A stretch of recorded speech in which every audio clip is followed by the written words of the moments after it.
ഇറാനിൽ ആക്രമണം തുടർന്ന അമേരിക്ക ചൊവ്വാഴ്ച വൈകുന്നേരത്തോടെ ഹോർമുസ് തുറന്നില്ലെങ്കിൽ ഇറാന്റെ വൈദ്യുതോൽപാദന കേന്ദ്രങ്ങൾ ആക്രമിക്കുമെന്ന് ട്രംപ് മുന്നറിയിപ്പ് നൽകിയിരുന്നു. ഇറാൻ അന്ത്യശാസനം നൽകി തള്ളിയതിന് പിന്നാലെയാണ് ആക്രമണം കടുപ്പിച്ചത്. ഊർജ്ജ കേന്ദ്രങ്ങളെ ആക്രമിച്ചാൽ പ്രത്യാക്രമണം നടത്തുമെന്നാണ് ഇറാന്റെ നിലപാട്. വിവരങ്ങളുമായി ഐസൺ ജോസ് ചേർന്നു. ഐസൺ, പശ്ചിമേഷ്യൻ സംഘർഷം രൂക്ഷമാകുന്ന ഒരു സാഹചര്യമാണ് ഇപ്പോൾ ഉള്ളത്. കാരണം അമേരിക്ക മുന്നറിയിപ്പ് നൽകുമ്പോഴും ഇറാൻ പ്രകോപനം തുടരുന്ന ഒരു സാഹചര്യമാണ് നിലനിൽക്കുന്നത്, അല്ലേ? അല്ലെങ്കിൽ ഇത്തരത്തിലുള്ള അന്ത്യശാസ്ത്രങ്ങൾക്കെതിരെ ശക്തമായ ഒരു നിലപാട് ഇറാൻ്റെ ഭാഗത്തു നിന്നുണ്ടാകുന്നത് അല്ലെങ്കിൽ ഒരു പ്രതികരണം ഉണ്ടാകുന്നത് തീർച്ചയായും ട്രംപിനെ ചൊടിപ്പിക്കുന്ന ഒരു സാഹചര്യമുണ്ട് എന്ന് തന്നെയാണ് മനസ്സിലാക്കാൻ സാധിക്കുന്നത്. മണിക്കൂറുകൾക്ക് മുമ്പാണ് ട്രംപിൻ്റെ അതിരൂക്ഷമായ ഭാഷയിലുള്ള, അതായത് ഒരു അതിശക്തമായ ഒരു ഭാഷയിലുള്ള ചില പോസ്റ്റുകൾ പുറത്തു വന്നത്. ആ പോസ്റ്റിൽ വളരെ കൃത്യമായി ട്രംപ് പറയുന്നത് ഇന്ന് ഈ പവർ പ്ലാന്റുകളുടെയും അതുപോലെ തന്നെ ബ്രിഡ്ജുകളുടെയും ദിനമായിരിക്കുമെന്നാണ്. അതിന് പിന്നാലെയാണ്, അതായത് ഏതാണ്ട് ഒരു 6 മണിക്കൂർ മുമ്പാണ് ഈ സമൂഹമാധ്യമ പോസ്റ്റ്, ദി ട്രൂത്തിലെ ഈ പോസ്റ്റ് വന്നതെങ്കിൽ അതിനുശേഷം ഇപ്പോൾ നമുക്ക് ലഭ്യമാകുന്ന വിവരങ്ങളനുസരിച്ച് ദൃശ്യങ്ങളിൽ കാണുന്നത് പോലെ കറാജിൽ അന്ന് തകർത്ത, അതായത് B1 എന്ന് പറയുന്ന ഏറ്റവും പ്രധാനപ്പെട്ട ഇറാനിലെ ഒരു പാലമുണ്ടായിരുന്നു. ആ പാലത്തിൻ്റെ മറ്റൊരു ഭാഗം കൂടി തകർത്തിരിക്കുന്നു, അല്ലെങ്കിൽ പടിഞ്ഞാറൻ ഭാഗം കൂടി തകർത്തിരിക്കുന്നു. അതിൻ്റെ ദൃശ്യങ്ങളാണ് ഇപ്പോൾ പുറത്തു വന്നിരിക്കുന്നത്. അത്തരത്തിലൊരു അതിരൂക്ഷമായ ആക്രമണം പശ്ചാത്തല സൗകര്യങ്ങൾക്ക് നേരെ നടത്തുകയും അതുപോലെ തന്നെ ചൊവ്വാഴ്ചയ്ക്കുള്ളിൽ ഈ പ്രശ്നം പരിഹരിച്ചില്ലെങ്കിൽ ഇറാൻ്റെ ഇലക്ട്രിക് ജനറേഷൻ സംവിധാനങ്ങളെ എല്ലാം തന്നെ തകർക്കുമെന്നൊരു നിലപാടും ട്രംപ് അറിയിച്ചിരിക്കുകയായിരുന്നു.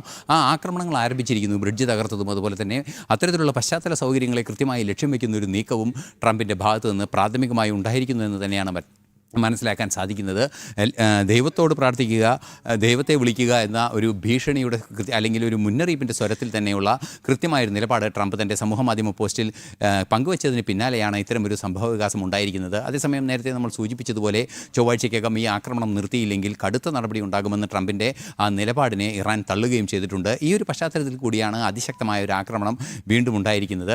നേരത്തെ നമുക്കറിയാവുന്നതാണ്, ഹോർമുസ് കടലിടുക്കിലെ പ്രശ്നങ്ങൾ പരിഹരിക്കുക എന്ന ഒരു നിലപാട് സ്വീകരിച്ചില്ലെങ്കിൽ, അല്ലെങ്കിൽ അതിനെ അനുകൂലിക്കുന്നൊരു നിലപാട് ഇറാൻ്റെ ഭാഗത്തു നിന്നുണ്ടായില്ലെങ്കിൽ മറ്റേതെങ്കിലും രീതിയിൽ അതിനെ പിടിച്ചെടുക്കുന്ന സ്വഭാവത്തിലുള്ള നടപടികൾ ഉണ്ടാകുമെന്ന ഒരു നിലപാട്, അല്ലെങ്കിൽ ഒരു നീക്കം അദ്ദേഹത്തിൻ്റെ ഭാഗത്തു നിന്നുണ്ടാവുകയും ചെയ്തിരുന്നു. ഈ സാഹചര്യത്തിലാണ് കടുത്ത നിലപാടുകൾ ഇപ്പോൾ ആരംഭിച്ചിരിക്കുന്നത്. ഏറ്റവും പുതിയ റിപ്പോർട്ടുകൾ വരുമ്പോൾ, അല്ലെങ്കിൽ മണിക്കൂറുകൾക്ക് മുമ്പുള്ള 1-2 മണിക്കൂറുകൾ മുമ്പുള്ള റിപ്പോർട്ടുകൾ പുറത്തു വരുമ്പോൾ ആക്രമണം തുടങ്ങിയിരിക്കുന്നു. കറാജിലെ ഈ പാലം, B1 പാലം വീണ്ടും തകർത്തിരിക്കുന്നു, അല്ലെങ്കിൽ അതിൻ്റെ മറ്റൊരു ഭാഗം, പടിഞ്ഞാറൻ ഭാഗം തകർത്തിരിക്കുന്നു. ദൈർഘ്യമേറിയ ഒരു പാലമാണത്.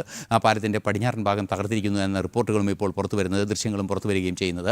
ഇത്തരത്തിൽ ആക്രമണം കടുപ്പിക്കുമെന്ന നിലപാട് ട്രംപ് പറയുകയും കുറേയൊക്കെ പ്രവർത്തനം ആരംഭിക്കുകയും ചെയ്തിരിക്കുന്നു എന്നതാണ് ഏറ്റവും ഗൗരവമേറിയ വിഷയം. നേരത്തെ നമുക്കറിയാവുന്നതാണ്, രാജ്യത്ത് നടത്തിയ അഭിസംബോധനയിൽ ട്രംപ് പറഞ്ഞത് 3-4 ആഴ്ച ഇനിയും അതിശക്തമായ ആക്രമണം തുടരും. ധാരണയ്ക്ക് തയ്യാറായില്ലെങ്കിൽ, അതായത് വെടിനിർത്തൽ ധാരണയ്ക്ക് സമാനമായ രീതിയിൽ ഏപ്രിൽ 6 വരെ, അതായത് ഇന്ന് വരെ തുടർന്നിരുന്ന ഒരു ധാരണ ഉണ്ടായിരുന്നു. ആ ധാരണ എന്ന് പറയുന്നത് ഇലക്ട്രിക് സ്റ്റേഷനുകളും അതുപോലെ തന്നെ മറ്റ് ഊർജ്ജോൽപാദന കേന്ദ്രങ്ങളും ആക്രമിക്കില്ല എന്നായിരുന്നു. അതുപോലെ തന്നെ ഖർഗ് ദ്വീപിലെ എണ്ണപ്പാടങ്ങളെ ആക്രമിക്കില്ല എന്നൊരു നിലപാടായിരുന്നു. പക്ഷേ അതെല്ലാം മാറിമറിയാനുള്ള സാധ്യത ഒട്ടും തന്നെ തള്ളിക്കളയാനാവില്ല എന്നാണ് ഇതിൽ നിന്നും മനസ്സിലാക്കാൻ സാധിക്കുന്നത്.